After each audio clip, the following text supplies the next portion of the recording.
ನೆನ್ನೆ ಶುಕ್ರವಾರ ಆಗಿರೋದ್ರಿಂದ ಬೇಗ ಕೆಲಸ ಎಲ್ಲ ಮುಗಿಸ್ಕೊಬಿಟ್ಟು ಪರಿ ಜೊತೆ ಮಲ್ಕೊಂಬಿಟ್ಟು ರೆಸ್ಟ್ ಮಾಡೋಣ ಅಂತ ಅಂದ್ಕೊಂಡಿದ್ದೆ. ತುಂಬ ಪೇಯ್ನ್ ಆಗ್ತಿತ್ತು, ಬ್ಯಾಕ್ ಪೇಯ್ನು, ಕಾಲೆಲ್ಲ.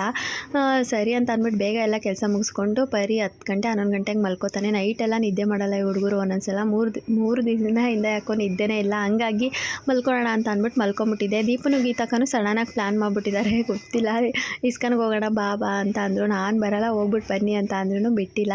ಸರಿ ಅಂತ ಅಂದ್ಬಿಟ್ಟು ರೆಡಿಯಾಗಿ ಹೋದ್ವಿ. ನಾವು ಸ್ವಲ್ಪ ಬೇಗ ಹೋಗಿರೋದ್ರಿಂದ ಅಲ್ಲಿ ಮಧ್ಯಾಹ್ನ ಆಗಿತ್ತು. 4:30ಗಂತೆ ಇಸ್ಕಾನ್ ಓಪನ್ ಆಗೋದು. ಹಾಗೆ ಈ ಮಕ್ಕಳು ಇದ್ರಲ್ವಾ, ಅಲ್ಲಿವರೆಗೂ ಏನು ಮಾಡೋದು ಅಂತ ಅಂದ್ಬಿಟ್ಟು ನಾನು ಇವ್ರನ್ನೆಲ್ಲ ಒರಿಯನ್ ಮಾಲ್ ಕರ್ಕೊಂಡೋಗಿದ್ದೆ. ನನಗೆ ಒರಿಯನ್ ಮಾಲ್ ಅಂತೂ ಸಿಕ್ಕಾಪಟ್ಟೆ ಇಷ್ಟ ಆಗುತ್ತೆ. ಅಲ್ಲಿ ಮಕ್ಳಿಗೆ ಆಟ ಆಡೋದೆಲ್ಲ ಇವಾಗ ತುಂಬ ಚೆನ್ನಾಗಿದೆ. ಕಾರ್ಗಳು, ಏನೋ ಬೈಕ್ಗಳು ಅದನ್ನೆಲ್ಲ ಇಟ್ಟಿದ್ದಾರೆ. ಮತ್ತು ಕೆಲವೊಂದಷ್ಟು ಸ್ಟಾಲ್ಗಳೆಲ್ಲ ಇತ್ತು. ಲಂಚ್ ಟೈಮೇ ಆಗಿರೋದ್ರಿಂದ ಈ ಮಕ್ಳಿಗೆಲ್ಲ ಊಟ ತಿನ್ನಿಸ್ಬಿಟ್ರೆ ಚೆನ್ನಾಗಿ ಆಟ ಆಡ್ತಾರೆ ಅಂತ ಹೊಟ್ಟೆ ತುಂಬ ಮಕ್ಕಳು ಊಟ ತಿಂದರು. ಊಟ ತಿಂದಮೇಲೆ ಸ್ವಲ್ಪ ಖುಷಿ ಆಯಿತು. ಇಲ್ಲಿ ಬರಬೇಕಾದ್ರೆ ಲೋಟಸ್ ಈ ಥರ ಬೆಳೆದಿದ್ರು. ಇದನ್ನು ನೋಡ್ಬಿಟ್ಟು ನಂಗೆ ತುಂಬ ಖುಷಿ ಆಯಿತು.